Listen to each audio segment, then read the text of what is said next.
Muito bem, formalmente aí boa noite, né? A gente já está com o processo de gravação e vamos começar aqui a nossa aula nessa nossa terceira semana, né?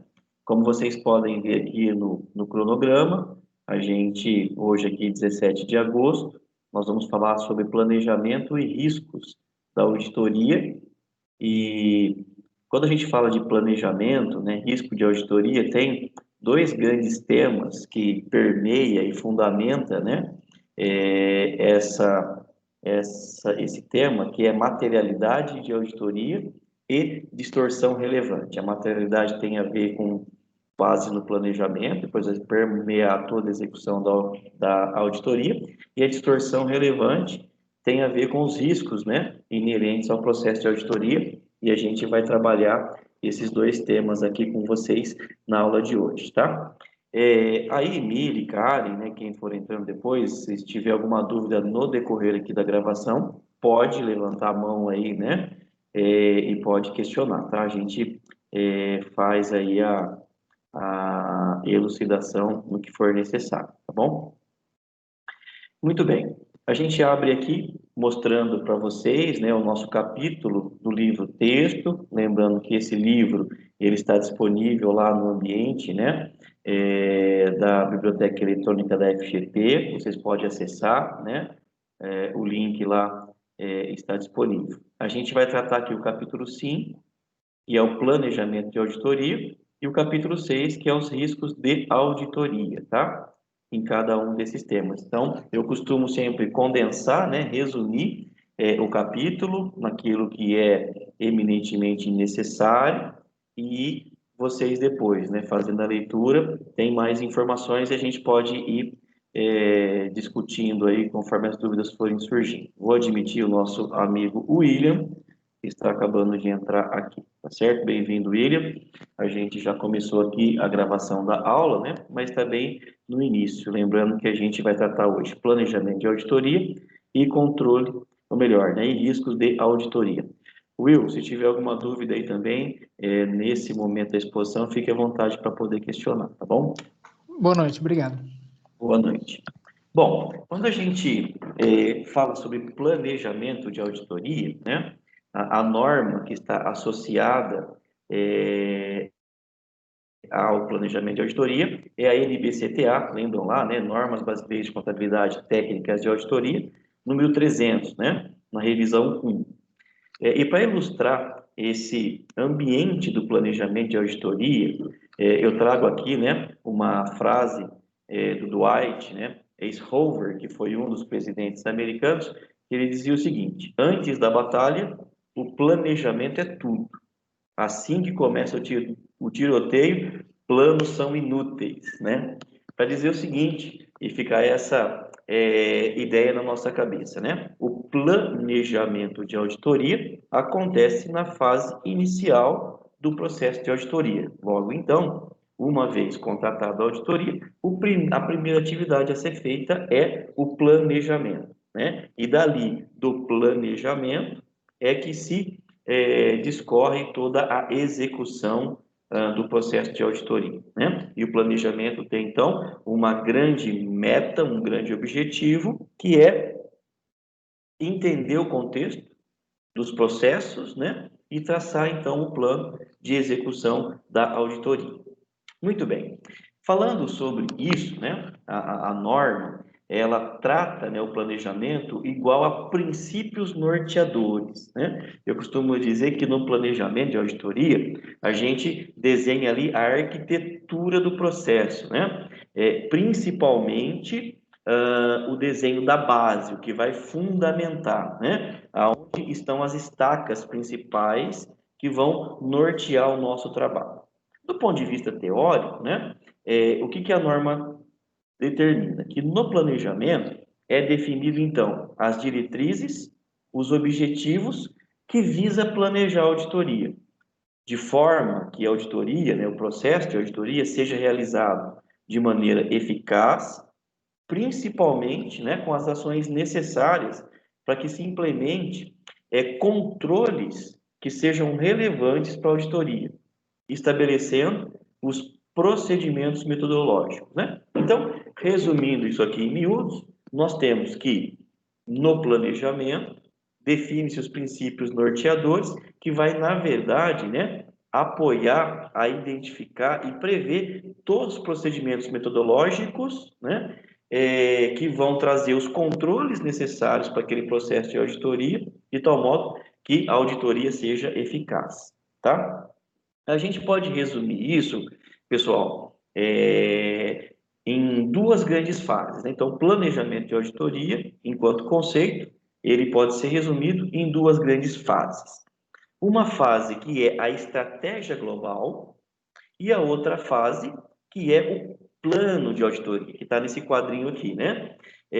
Nessa espécie de balança. Então, no primeiro momento, estratégia global, e aí, uma vez definida a estratégia global, é possível traçar o plano de auditoria. Nesse quadrinho do lado, que tem essa setinha azul aqui, né? Trago para vocês, né? Esse encadeamento. Ou seja, o auditor deve estabelecer uma estratégia global de auditoria antes de iniciar os procedimentos técnicos, né? Que é essa ideia da arquitetura. Nessa estratégia global, vai ser definido, né, os princípios norteadores que nós vimos ali, alguns objetivos que estão aqui elencados pela norma. Primeiro é alcance. Lógico, né? Nessa estratégia global, o que o auditor quer alcançar com aquele processo de auditoria, né? Quais são, né, as principais contas constantes dessa demonstração financeira que vai fazer parte desse processo, né? Também a época, ou seja, estamos falando do período. Isso é uma auditoria anual, é de janeiro a dezembro. Pode ter empresas que têm o período societário diferente do período anual ali, né? Do período civil. Então, estabelece-se a época mirando para o período. Se é uma auditoria trimestral, semestral, né? Muito bem. Aí, a direção. Qual que é o caminho a seguir, né? Quais são os testes que vão ser aplicados? Aqui, basicamente, já focando, né, em como prever o planejamento. E aí o escopo, qual que é a extensão dos trabalhos, né? Nós estamos falando de uma empresa com várias filiais, nós estamos falando de várias empresas do grupo, e todas as empresas do grupo vão participar, né, desse escopo de trabalho. Tem empresas no exterior, não tem, né? Então, essa é a estratégia global. Uma vez que é definida a estratégia global, é possível, então, através dela, nesse item 2, definir e implementar o plano de auditoria propriamente dito, com todos os recursos necessários para a execução daquele trabalho de auditoria, tá? Eu trago para vocês aqui, então, né, quando a gente fala de estratégia global e plano de auditoria, né, o que permeia esses dois ambientes? Bom, quando a gente fala de estratégia global, nós estamos falando basicamente desses dois itens aqui. É entender o negócio e identificar informações relevantes a partir da demonstração financeira, que já está preparada pela administração, né? Esse é um princípio e calca a auditoria. O auditor não executa a demonstração financeira, não elabora, ele revisa, né? Então, portanto, essas duas fases, né, compete à estratégia global. Uma vez que é definida essa estratégia global, nós temos então um plano. E aí o plano de auditoria, basicamente nessas três fases. Decisões sobre relevância e materialidade, né? Aquilo que de fato, com base nos saldos contábeis, a auditoria tem que se preocupar em termos de relevância. Decisões sobre componentes de risco da auditoria, nós vamos ver bastante a respeito disso. E obtenção de evidência mediante os procedimentos de auditoria, né? Uma vez que estabelece aqui, pessoal, materialidade e relevância, você já tem uma visão sobre os riscos inerentes àquele processo de auditoria, você parte, então, para obter as evidências. E como é que eu vou obter essas evidências? Através dos procedimentos de auditoria. Destrinchando um pouquinho mais isso, nesses dois primeiros itens que estão aqui agora aparecendo para vocês, né, demarcado, que tem a ver com a estratégia global, Basicamente, o que é feito nesse momento de planejamento, olhando para a estratégia global? Primeiro ponto é, o que é a empresa? O que ela faz? Onde e como faz? Que ambiente ela está inserida? É uma empresa de serviço? É uma indústria? É um comércio? Né? Ela tem aspectos regulatórios importantes? É da saúde? É de seguro? Tem envolvimento com alimentos e não? Então, daqui a gente começa a ter uma dimensão do entendimento do negócio. Qual que é a estrutura de governança dessa empresa? Como que ela está organizada na diretoria, nos níveis de liderança? Bom, uma vez que a gente tem esse entendimento, você começa então agora aqui a olhar para a demonstração financeira, que já vai estar disponível. Quais são os saldos de abertura do período que a auditoria vai abranger? Os procedimentos contábeis, né, que calcam essa demonstração financeira estão escritos em algum lugar? Existe uma uniformidade de procedimentos, ou seja, através do manual de contabilidade, é possível identificar alguma empresa que tem algum gap diferente, né, de contabilização?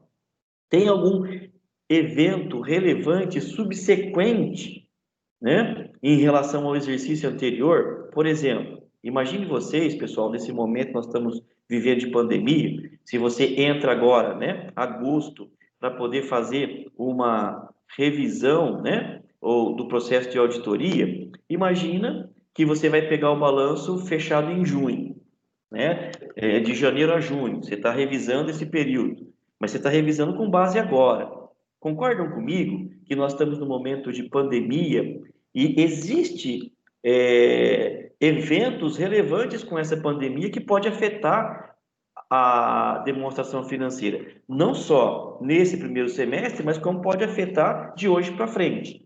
Então, o auditor tem que estar antenado. Isso tem a ver com a estratégia global, né? E aí, dependendo, né, do processo, vai ter aqui a revisão dos papéis de auditoria anterior. Se você é o auditor de primeiro ano dessa empresa auditada, e ela já foi auditada por outro auditor, necessariamente o primeiro trabalho que a auditoria vai fazer, depois de estabelecer, obviamente, ali, né, o planejamento e tal, é revisar os papéis da auditoria anterior, porque já tem informações importantes ali e conclusões importantes ali. Portanto, é necessário, como regra e como norma, o auditor de primeiro ano revisar trabalhos da auditoria anterior, se essa empresa já foi auditada, tá?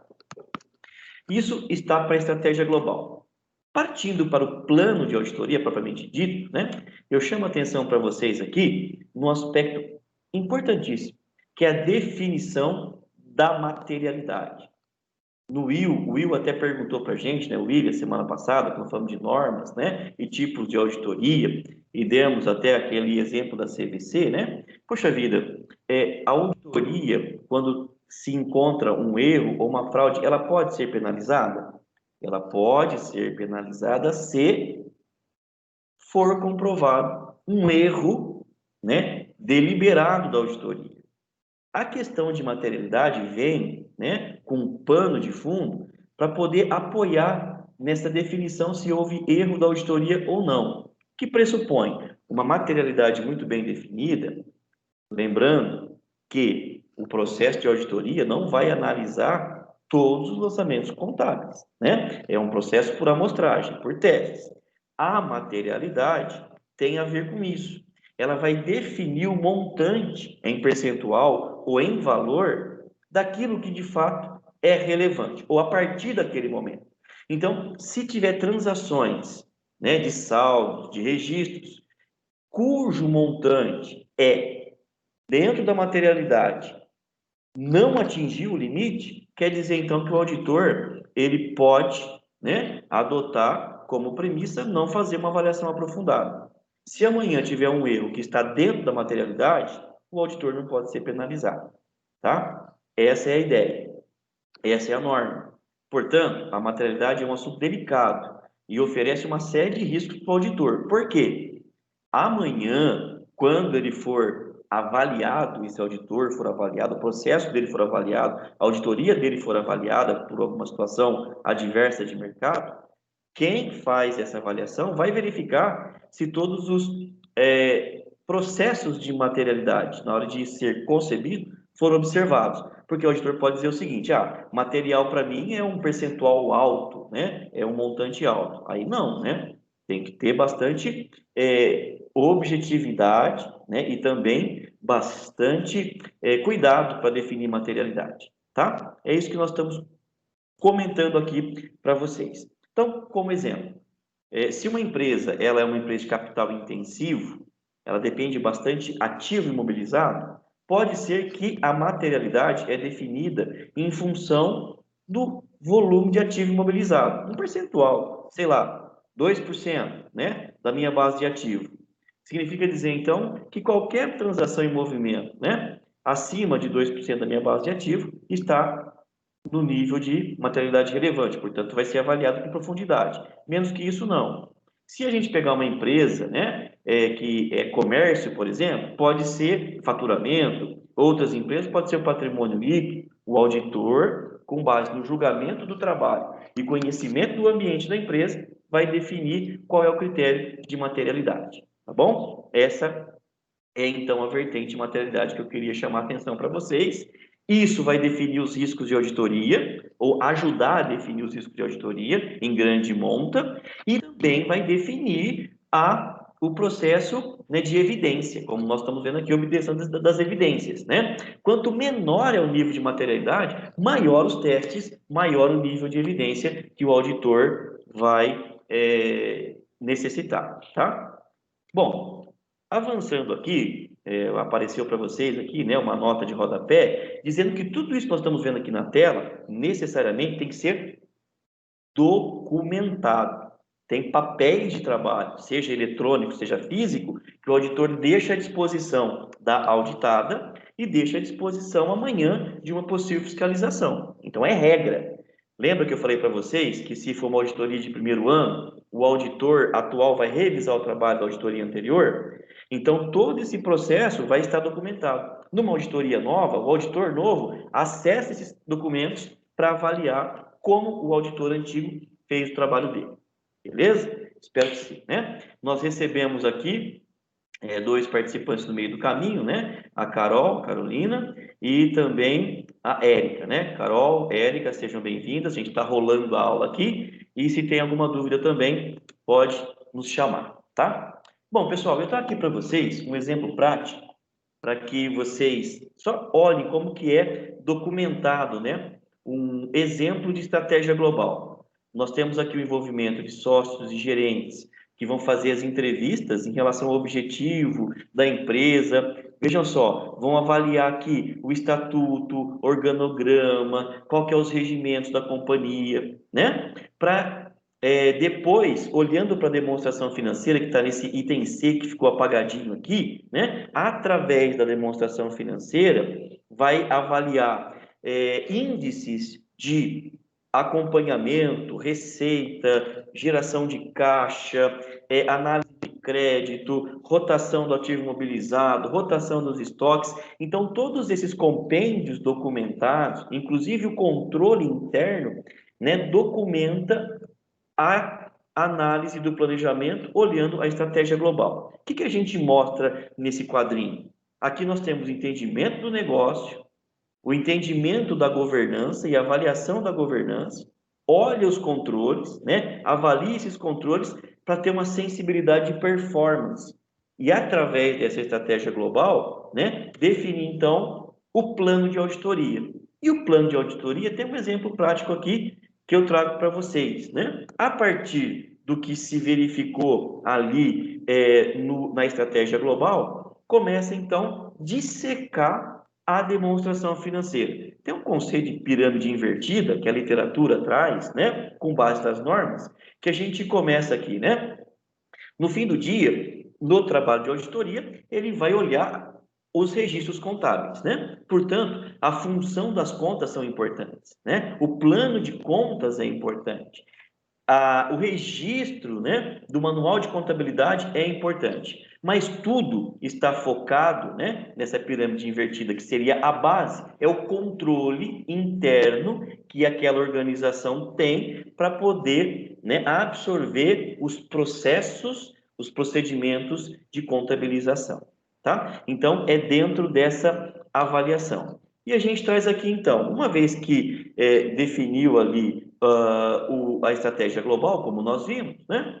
A partir das demonstrações financeiras e com base nessa visão, né, de análise das contas contábeis, é possível, então, avaliar a materialidade, já estabelecer, né, os riscos de auditoria, já começar a definir nos procedimentos quais vão ser os testes e os controles dos saldos, qual que é os procedimentos contábeis e de registro contábil que essa entidade utiliza, né, e que apoia no processo, para então definir as áreas de controle, ou seja, aonde é que a auditoria vai focar, qual área mais esforço ou menos esforço, conforme esse entendimento global, tá? E aqui tem um exemplo prático. Depois desse entendimento, é possível, então, o auditor estabelecer, né, um orçamento das horas que ele vai utilizar para poder fazer o processo de auditoria. Inclusive, qual é a equipe que ele vai precisar usar. Aqui tem uma legenda, né? S sócio, G gerente, P pleno, A assistente, né? E nós temos aqui, veja, né, todas as áreas, né, da contabilidade que vão ser avaliadas, começando, obviamente, né, pela aquela avaliação que nós vimos ali, né, da estratégia global. Veja que nós temos aqui sócios, né, envolvidos aqui nos contatos, nos orçamentos, nos relatórios de recomendação dos clientes, e aí a gente vem abrindo, né, e começa já a olhar para a contabilidade, contagem do caixa, reconciliação bancária, confirmação de contas, e vem vindo. Todas as grandes áreas da contabilidade estão descritas aqui. E se vocês perceberem, isso é fato, isso aqui é real, tá? Nós temos a maior parte das horas concentradas, pessoal, em pleno e assistente. Por quê? Geralmente sócio e gerente fica mais na definição estratégica, discussão com a administração. A execução em campo, no dia a dia, é concentrada, né, em pleno e nos assistentes. Aqui tem durante o ano e depois na final, né, que é o trabalho da emissão do relatório. E temos aqui um total de horas. Nesse caso aqui específico, e é um caso real, nós tivemos aqui, né, um empenho de 350 horas estimado, tem até um preço para vocês terem referência, e esse exemplo é real, no ambiente das Big Four, tá? Numa empresa aí de médio porte. Então dá para vocês terem uma visão de como é dimensionado no planejamento até as horas de auditoria para aquele trabalho, tá certo? Muito bem, pessoal. Falando, né, e concluindo, né, essa fase do planejamento, a gente entra agora aqui nos riscos de auditoria. Como eu disse para vocês, né, o plano de auditoria contempla essa previsibilidade ou sentimento de quais são os riscos que essa auditoria ou que esse auditor, através do processo de auditoria, vai enfrentar. E para que isso? E por que no momento do planejamento? Porque ele já precisa, né, através dessas evidências de riscos que podem existir, planejar o volume de testes, identificando as áreas mais sensíveis. Tudo para que seja reduzido o risco de auditoria, tá? Essa é a ideia. Quando a gente fala de risco de auditoria, o nosso livro-texto traz, né, um conceito bem legal, que nós precisamos também ter em mente. Ou seja, a emissão de um relatório de auditoria livre de riscos é uma tarefa muito difícil de realizar. Eu diria quase que impossível. Todo trabalho de auditoria vai ter risco. Isso é fato. Por quê? Porque a auditoria, pessoal, trabalha com amostras. Ou seja, o processo ele não é avaliado lançamento a lançamento, né? Lembra da razoabilidade, né? Ou seja, em todos os aspectos relevantes. Então, para que seja cobertos os aspectos relevantes, vai trabalhar com testes, com amostras, né? Portanto, essa questão de risco vai ser sempre inerente, vai estar ali, tá? Muito bem. O que a norma traz para poder orientar o trabalho do auditor, visando, né, cadenciar essa análise de risco de tal modo que o trabalho seja feito, né, com o menor índices de riscos possíveis ao seu final. Então, aqui, de forma gráfica e resumida, tá? Nós dizemos, né, que o modelo de risco de auditoria orienta os auditores na coleta de evidências para que possa emitir uma opinião com razoável segurança, tá? De novo, planejamento, entenda o negócio, estabeleça o plano e já estabeleço as evidências que durante o processo vão ser coletadas para que diminua o risco de auditoria e de tal modo que o auditor possa emitir uma opinião com razoável segurança, sem deixar passar aspectos importantes, tá? O que é risco de auditoria, então? Se você olhar na literatura, na norma, risco de auditoria, pessoal, é isso aqui, ó. É o risco de que o auditor expresse uma opinião de auditoria inadequada, quando as demonstrações contábeis contiverem distorções relevantes, tá? Todo auditor está preocupado com isso. Eu preciso, pensando como auditor, emitir uma opinião sobre essa demonstração financeira com razoável segurança de que ela não contém distorção relevante. Se ele emitir uma opinião dizendo que aquela demonstração financeira, nos aspectos materiais e relevantes, está ok, e amanhã verifica-se uma distorção relevante, inclusive, né, afetando a materialidade, esse auditor vai ser penalizado, tá bom? Essa é a ideia que está por trás do risco de auditoria. Por isso que o processo de auditoria independente, uma auditoria externa, ele passa, pessoal, por uma série de análises, inclusive quando vai fazer o entendimento do negócio. Por exemplo, hoje as Big Fours, se ela vai fazer uma auditoria num cliente novo, a primeira coisa que ela pesquisa é a vida dos acionistas, a vida dos líderes, a vida da diretoria. Se algum desses esteve envolvido, por exemplo, com crime de lavagem de dinheiro, ou esteve envolvido em escândalos associados a essa questão empresarial, a auditoria, ela já limita o trabalho, ela nem pega. Por quê? Porque o risco de ter uma distorção relevante em função dessas facetas, né, que está nos sócios ou que está na alta administração é grande. Ela já tira, ela não vai, ela não pega esse cliente. E se a empresa participou, por exemplo, do processo Lava Jato, está lá no site da transparência. Pague-se quanto quiser pagar. A auditoria não vai pegar esse trabalho. Por quê, pessoal? Porque o risco de ter uma distorção relevante é muito grande. E ela sabe que ela não vai conseguir cobrir tudo. Então, lembrando que no aspecto de fraude, nós vimos, né? É complicado. Pode ter uma engenharia ali, tá? Por isso, então, que todo auditor está preocupado com essa questão do risco de auditoria e na fase de planejamento, na fase de análise do negócio, de análise da demonstração financeira, se primeira auditoria, na análise dos papéis anterior do auditor anterior, é estabelecido, né, inclusive, ou necessário, a avaliação dos riscos, tá? Basicamente, a avaliação do risco, né, no conceito risco de distorção relevante, esse é o foco, é o objetivo. Vai tratar o conceito de risco inerente e risco de controle, tá certo? E, obviamente, que deriva disso, né, o risco de detecção. O que nós queremos dizer com isso? Poxa vida, eu preciso detectar se aquela demonstração financeira tem uma distorção relevante. O risco de eu não detectar isso através do procedimento de auditoria condiciona o risco de distorção relevante estar presente. Fui claro? E esse risco de distorção relevante leva em consideração dois grandes conceitos: risco inerente e risco de controle. O que é risco inerente, meus queridos amigos e amigas? Risco inerente está associado ao negócio, está associado à própria transação. Por exemplo, né, se pega lá uma empresa que atua na indústria, né? Na indústria, ela opera transformando recursos. Ora, o que é um risco inerente desse negócio? Falta de matéria-prima. Isso é um risco inerente, né?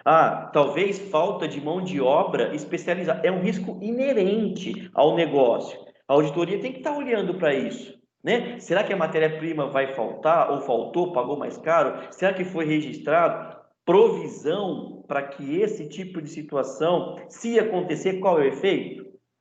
E o risco de controle? O risco de controle tem a ver com a própria realização da contabilidade. E o risco de controle? Por exemplo, vai registrar uma receita. Qual que é o controle que existe para certificar que aquela receita está contabilizada de forma correta?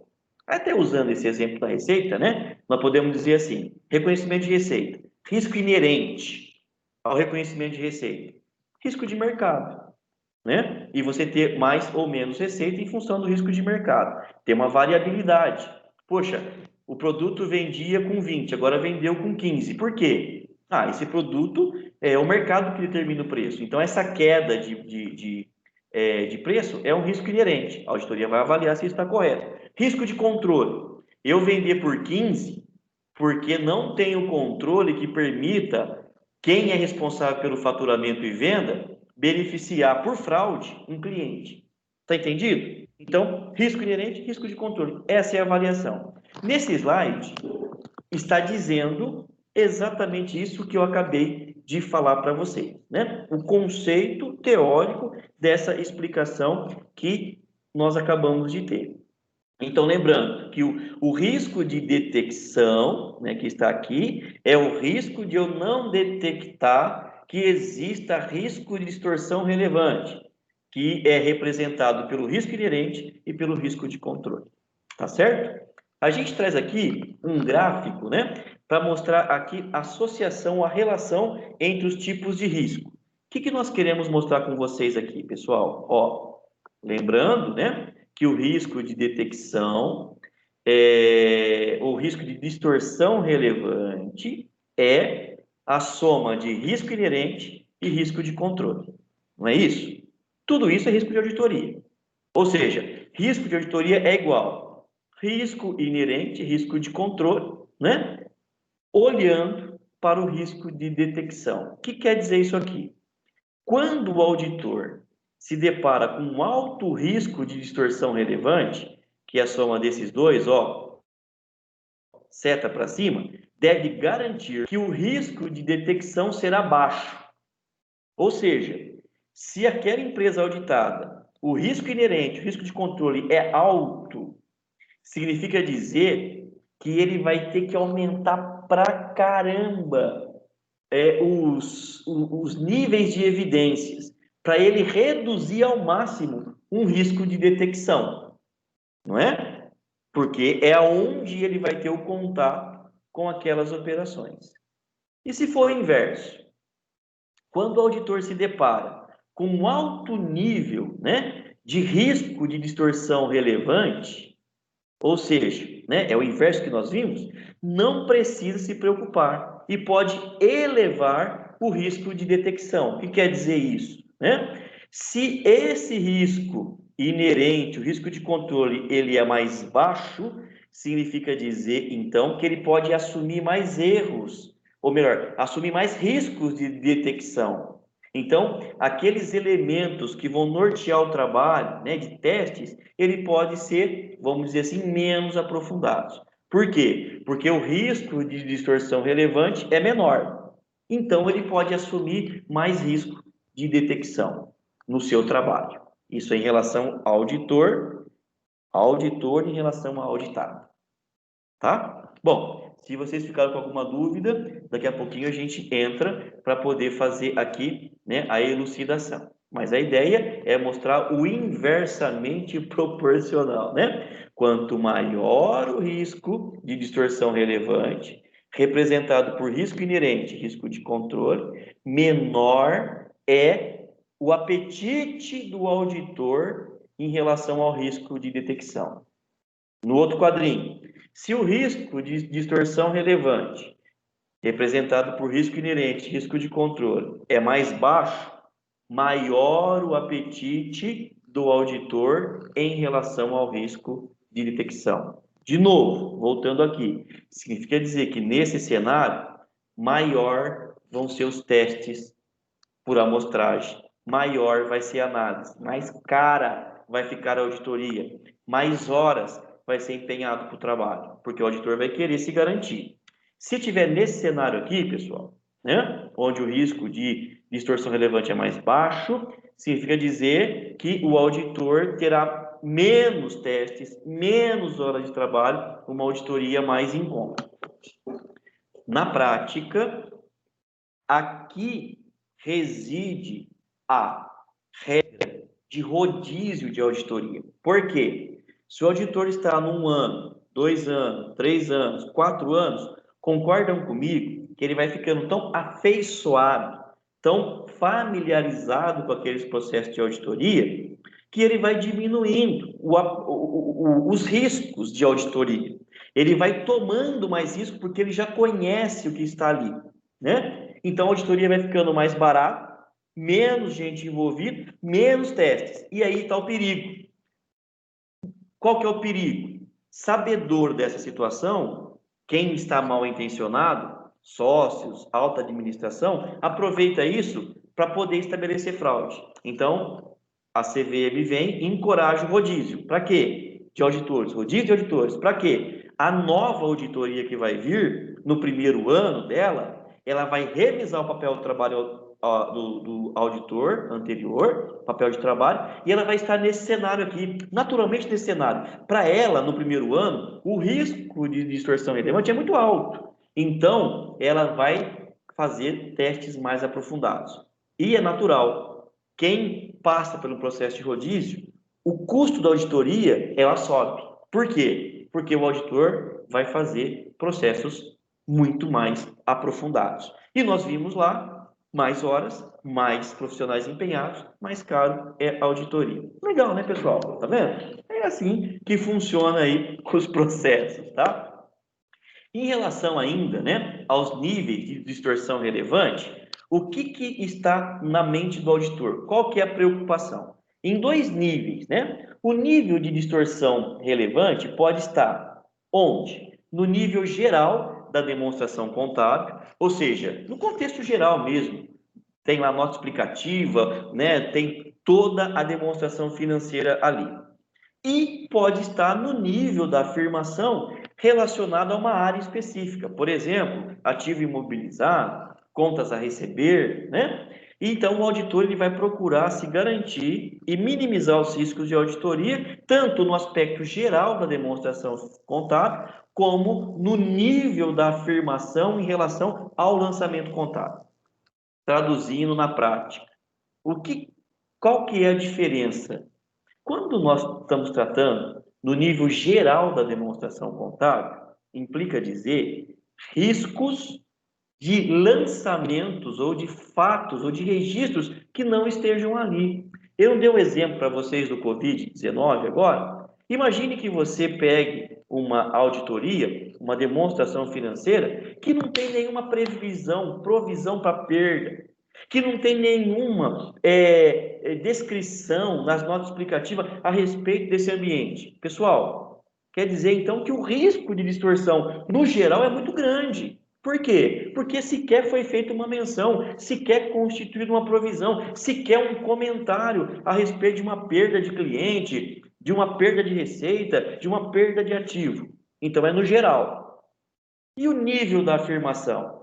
Digamos então que essa demonstração financeira tenha provisão para perda, tenha, né, descrito situações em relação ao Covid. O que o auditor vai fazer então? Opa, eu vou descer agora naquela provisão, naquela descrição, para avaliar se existe algum risco dessa informação estar equivocada, errada ou fraudada. Tá? Então essa é a ideia quando a gente fala dos níveis de riscos em relação à demonstração contábil geral e o nível da afirmação que tem a ver com a área ou com a conta contábil dentro da demonstração financeira. Ficou claro? Acredito que sim, né? Para que a gente conclua, então, aqui, né, em relação ao conceito de risco de auditoria, eu trago alguns alertas. Sim, primeiro, pessoal, tem que se levar em consideração a limitação inerente à auditoria, tendo em vista que sua realização é através de testes por amostragem. Portanto, mesmo tendo um balanço auditado, pode eventualmente amanhã ter erro? Pode. Por quê? Porque o teste é por amostragem. Ponto. Segundo, a administração da empresa e outros envolvidos ali na administração pode não fornecer intencionalmente ou não as informações relevantes, impossibilitando o auditor de obter certeza da integridade, embora ele tenha executado todos os procedimentos de auditoria. Não é? Se existe ali, então, uma deliberada ou intencionalmente omissão, isso pode eventualmente não ser, né, descoberto no processo de auditoria. E por quê? O item 3. Em casos de fraudes sofisticadas, cuidadosamente organizada, os procedimentos de auditoria para coletar evidências de auditoria podem ser ineficazes frente à falsificação de atos, falsificação de fatos, falsificação de documentos. Você entendeu? Então, tudo é muito bem organizado, muito bem, né, sofisticado, levando o auditor a acreditar que a evidência de auditoria é válida quando ela não é. Se vocês voltarem no passado, olhar o escândalo Petrobras dentro da Lava Jato, vocês podem se fazer uma pergunta. Mas espera aí, a Petrobras não tem lá os melhores administradores à disposição, os melhores profissionais? Sim. Ela não tem um conselho de administração robusto? Sim. Ela não foi auditada todos esses anos? Sim. A auditoria não é uma auditoria, né, de nome no mercado, no Big Four? Sim, tudo sim. Entretanto, existia ali um esquema tão sofisticado que a auditoria, em todos os processos, né, ela colhia ato, verificava fato, avaliava documento e ela concluía que aquilo era verdadeiro, mas na verdade não era. Tanto fato é que a auditoria não foi penalizada, porque existia um conluio ali, né, entre a alta administração, o governo na época, tá? Diferente do caso Enron, que eu trouxe para vocês na primeira aula, que lá sim ficou convalidado que sim, a auditoria teve condição e não fez, então ela foi penalizada, tá? Muito bem, é necessário que o auditor planeje a auditoria de modo que ela seja eficaz e dirija esforços nas áreas com maior expectativa de distorção relevante. A hora que ele toma o planejamento em conta e faz os processos, ele sabe aonde pode ter a distorção relevante, né? Ele já tem essa expertise, o macete, sabe a coisa do pulo do gato, o dedo do auditor? É isso, tá? E aí, o auditor deverá estar sempre alerta com o conceito que nós trouxemos para você do ceticismo profissional. Eu não vou acreditar porque a contadora é bonita. Eu não vou acreditar porque o administrador tem 5 filhos, faz obra social. Eu não vou acreditar porque eles mostraram para mim que tem ali, né, um manual de contabilidade bonito. Não. Ceticismo. Eu vou avaliar. É isso que permeia o trabalho da auditoria. Tudo bem? Muito bem, meus queridos amigos. Acabamos aqui, então, né, apresentando para vocês tanto, né, o conceito do planejamento como o conceito dos riscos inerentes ao processo de auditoria. Vamos fazer assim, ó, a gente está vencendo aqui os nossos 45 minutos, eu vou terminar a aula, vou terminar aqui a gravação e nós voltamos, né, daqui, que horas são agora? Ah, tá. Nós voltamos aqui 5 minutinhos, às 8 horas em ponto, para eu discutir com vocês esses exercícios práticos, tá? E aí dá para a gente fazer aqui, né, a discussão e, ao mesmo tempo, tirar as dúvidas de vocês, porque esses, né, questionários práticos que nós vamos apresentar já nos induz, né, a algumas situações dos conceitos que nós vimos até aqui.